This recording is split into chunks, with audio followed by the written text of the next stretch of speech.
नाज़रीन, सेवन शरीफ के union council झांगारा के रवासिन तरफा मुख्तलिफ़ इलाक़न में पीण के पानी और बुनियादी मसलन की खोट खिलाफ़ एहतजाज कंदे नोटिस वठण जो मुतालबो किया है। उन हवाले से ॾिसूं था अली खान लाखे की ही रिपोर्ट।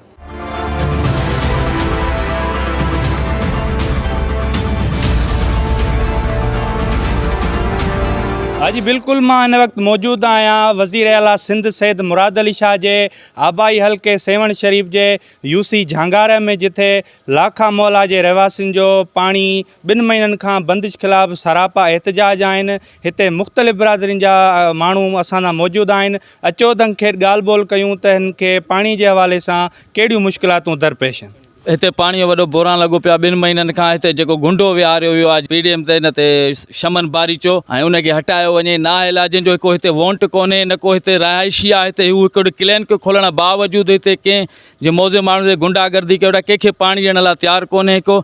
जेको भी उन वने तो उनके ये लफ़्ज़ चवा पानी कोने, जैसे वही चवणो चो।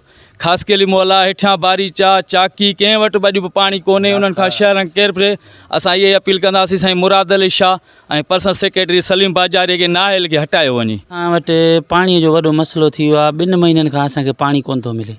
डेली असां 200-250 जो पाणी था भरायूं ऐं असां मज़ूर तबको आहियूं। 400-500 कमाए घर था हलायूं या असीं पाणी भराए उहो पैसा उते ख़र्च कयूं।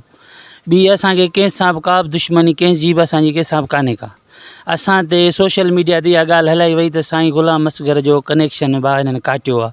साईं असांजो दुश्मन आहे, असांजो पंहिंजो आहे, वॾो आहे। जॾहिं हीअ लाइन हिननि हितां लॻाई पे, ठेकेदार हीअ लाइन इते ई बंदि कई जिथे बंदि आहे। साईं वारनि वीडियो रखियो आहे। 8 चक्कर वॾेरे जो उताक ते वियासीं। असांजो वॾेरा असांखे पाणी कोन थो मिले शमन बारी जे त चई त जेको आहे सो मोटर जो मसाइलो आहे उहो हल थींदो, तव्हांखे पाणी मिलंदो। वरी चई जेको आहे सो वालनि जो मसइलो आहे उहो हल थींदो, पाणी मिलंदो। मूंसां गॾु पाड़े जा 4-5 दोस्त बि हुआ। पर जंहिं महिल असां आख़िरी चक्कर 3 ॾींहुं वियासीं त पाण वेठो त चई त पाणी कोन्हे को, जीअं वणे तव्हांखे वञी कयो। असांखे पाणी खपे, असांजी दुश्मनी कंहिंसां बि न आहे। इहा हिते ई महफ़ूज़ बंदि हुजे, परियां साईं वारनि खे अलॻि लाइन ॾिनी वञे। जेका पहिरीं ॾिनी पे वई उहा बहाल कई वञे त साईं वारनि खे पाणी मिले। वधीक असांजी कंहिंसां घटि वधि चवणु या कंहिंजी माना दुश्मनी कान्हे का असांजी कंहिंसां। 2 महीना थी विया आहिनि। असां चेयरमैन साहब ॾे वियासीं, जेको इंचार्ज आहे वाटर सप्लाई जो, उन ॾींहुं शमन बारीचो सर। असां उन ॾे वियासीं, असांखे साफ़ भाउ असांजे ॿुधायो तव्हांखे साफ़ जवाबु ॾेई छॾियो, जीअं वणेव तीअं कयो।